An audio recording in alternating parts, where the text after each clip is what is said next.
wamekaribisha watatu, wacha tuanze hapa sasa.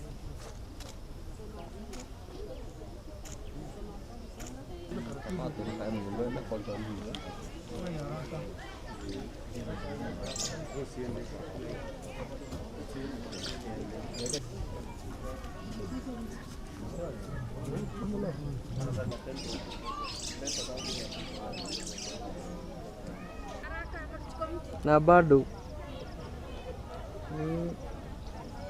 kwanza tunamshukuru Mwenyezi Mungu kwa kuwa ametuwezesha kufunga mwezi mtukufu wa Ramadhani, na tunashukuru ya kwamba tulifunga kwa uzima bila magonjwa, na sasa tuko salama na tumeweza kusherehekea sikukuu yetu mzuri.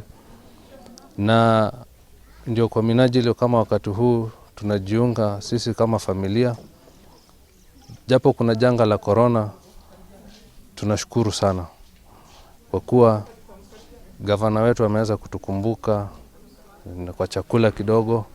Tunahimiza ndugu zetu Waislamu pia waweze kufuata masharti ya Wizara ya Afya ili kuweza kuepuka magonjwa haya, kwani ni maradhi ambayo yanadhuru kila mtu bila kuchagua.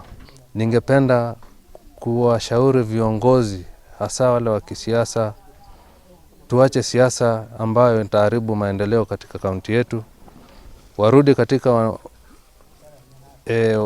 mwananchi, wamfanyie kazi, waweze kumjengea hospitali, wajenge mabarabara, na wakae wajadiliane mambo ya maendeleo ya kaunti hii yetu ya Kirinyaga ili tukaweza kuendelea mbele.